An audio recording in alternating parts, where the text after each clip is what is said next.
después de este pequeño break, nos corresponde referirnos, para continuar con nuestra primera clase, a los recursos y su clasificación.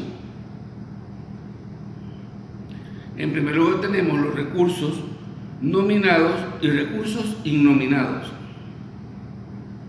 Recursos nominados son aquellos que están expresamente regulados como recursos en las leyes procesales.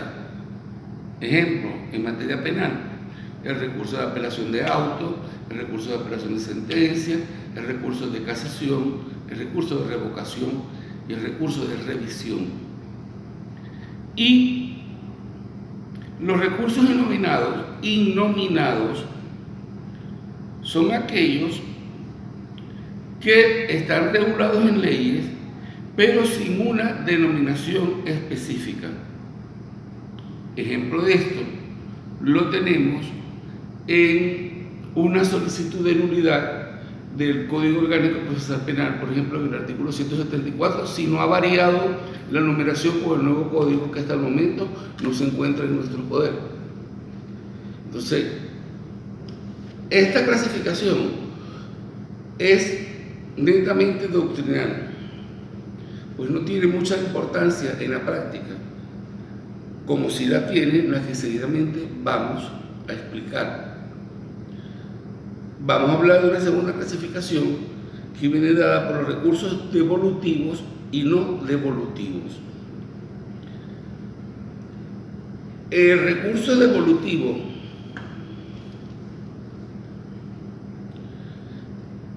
esta clasificación viene dada sobre la base del órgano que debe conocer y resolver el recurso. Por esa razón, el devolutivo, el conocimiento de la causa, pasa a un tribunal superior, al que dictó la decisión judicial recurrida. Ese tribunal superior recibe el nombre en la práctica de ad quem, mientras que el tribunal que dictó la decisión, que es el inferior, recibe el nombre de ad quo. ¿Ok? Entonces, hay efecto devolutivo cuando el conocimiento de la causa se traspasa de un tribunal, a un tribunal de superior jerarquía que dictó la decisión. No devolutivo. El recurso no devolutivo es aquel cuando el recurso que se interpone debe ser conocido por el mismo tribunal que profirió la decisión impugnada. Me explico. En el no devolutivo, el mismo tribunal que decidió es el que va a resolver el recurso que contra su decisión se interponga. El ejemplo típico de un recurso no devolutivo lo tenemos en materia penal en el recurso de revocación, que más adelante veremos, que es cuando un juez dicta un acto de mera sustanciación y una de las partes, no conforme con esa decisión de mera sustanciación, le pide que reconsidere su decisión para que la dicte de otra forma. Ya en nuestra oportunidad veremos lo que es el recurso de revocación. La tercera clasificación, recursos suspensivos y recursos no suspensivos. Recurso suspensivo es aquel en cuya interposición en tiempo y forma impide la ejecución o el surtimiento de efectos de una decisión impugnada. ¿Qué quiere decir eso? Que cuando yo interpongo el recurso de apelación y tiene efecto suspensivo, la decisión no se ejecuta. Ejemplo de ello lo tenemos en el famoso efecto suspensivo consagrado en el artículo 430 del Código Orgánico Procesal Penal, modificado, gracias a Dios, en el 430 del 2012. Por ejemplo, si el juez de juicio absolvía con sentencia definitivamente firme a una persona por un delito grave como el homicidio, droga, violación, salvaguarda del patrimonio público, y el juez dictaba de primera instancia la absolución y ordenaba la libertad. El fiscal del Ministerio Público, con fundamento en el primer aparte del 430 del COP, hoy derogado, ya no existe, podía ejercer apelación con efecto suspensivo, y esa decisión no se ejecutaba hasta que la Corte de Apelaciones entrase a conocer ambos recursos, tanto el efecto suspensivo por la libertad como el recurso de apelación que interponía el Ministerio Público frente a la sentencia absolutoria. Ese es un ejemplo de un efecto suspensivo. Actualmente, en el Código del 2021, que entró en vigencia el 17 de septiembre, y de allí que escapa de nuestras manos el poder tenerlo porque no han llegado las impresiones, solamente se dejó el efecto suspensivo para las audiencias preliminares, cuando el juez en una audiencia preliminar, después de haber admitido una acusación por un delito grave, ordena la libertad del imputado. En ese caso, el fiscal del Ministerio Público puede interponer el efecto suspensivo y la decisión no se ejecuta. Efecto no suspensivo. El efecto no suspensivo viene dado por el hecho de que la decisión que se adopta y que se recurre no se suspende. Ejemplo de ello lo tenemos en materia de amparos constitucionales. En materia de amparo constitucional, la decisión que el juez constitucional de primera instancia dicte y que sea adversa para alguna de las partes pueden recurrir en apelación ante el juez superior para que revise la decisión, pero esa decisión no se va a suspender porque se haya interpuesto contra ella recurso de apelación. La decisión de amparo se ejecuta de manera inmediata. ¿Por qué? Porque la apelación en materia de amparo no tiene efecto suspensivo. Luego tenemos recursos de apelación en ambos efectos y recursos en un solo efecto. Esto guarda relación con la clasificación anterior. Cuando hablamos de recursos de apelación de ambos efectos, cuando el recurso tiene efecto devolutivo, pasa al superior y se suspende la decisión porque tiene efecto suspensivo. O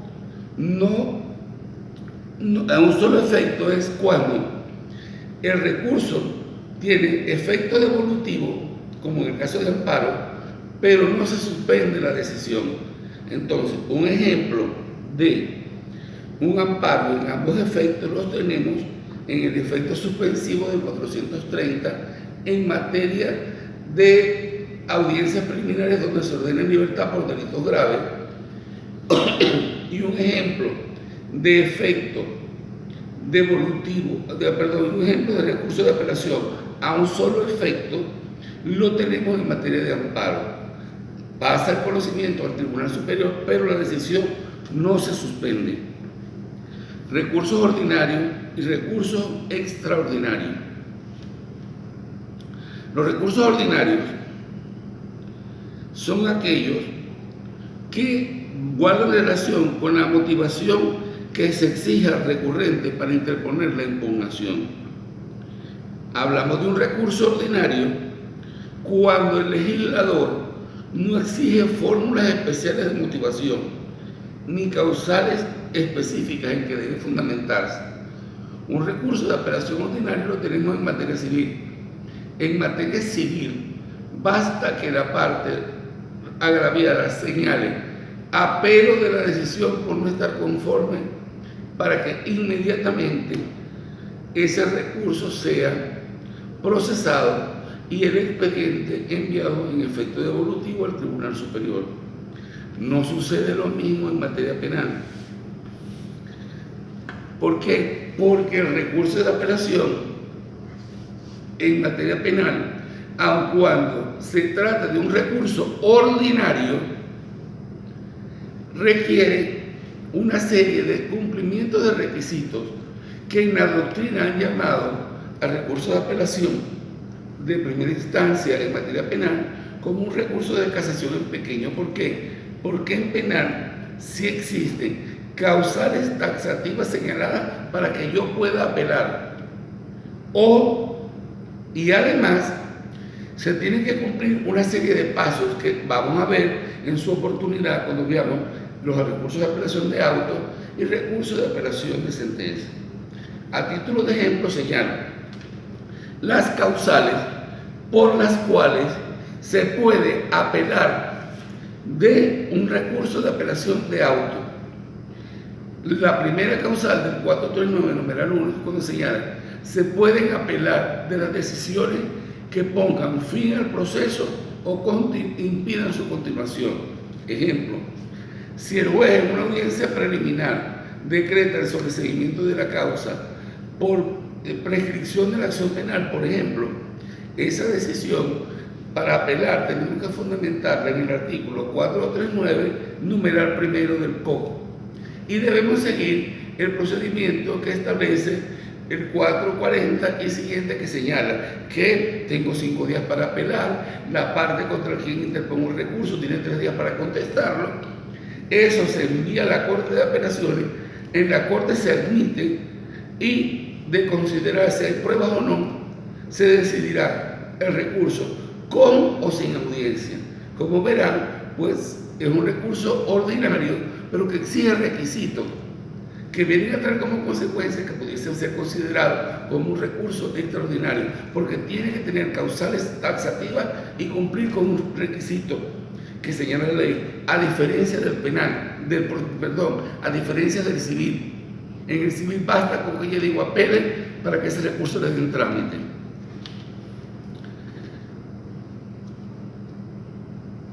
Dicho esto, terminamos la clasificación de los recursos en materia penal y quiero señalar, indicarles la bibliografía que se utilizó para preparar este intercambio de ideas. Y utilizamos la bibliografía de los recursos procesales de Rodrigo Rivera Morales de la Universidad Católica del Táchira, recursos en el proceso penal venezolano y manual de derecho procesal penal venezolano de Lorenzo Pérez Sarmiento. Vimos entonces la introducción, vimos lo que es el recurso en general, vimos los medios de impugnación, vimos la clasificación de los recursos. Ahora nos corresponde ver los principios que rigen la actividad recursiva, con advertencia al ciudadano que utilizaremos el COC del 2012, pues hasta la fecha quienes hablan no han podido tener acceso al código nuevo y no sabemos si esas numeraciones variaron o siguen siendo lo mismo. Lo que sí les puedo asegurar es que estos artículos no fueron modificados. Podrán variar en el número del artículo, pero su contenido es exactamente igual. Y es por eso que entonces, frente a esta situación sobrevenida, decidí explicárselo con la numeración del código del 2012, que creo que no ha cambiado. ¿Ok? ¿Por qué? Porque el contenido es igual. Tomemos un break y seguiremos más adelante.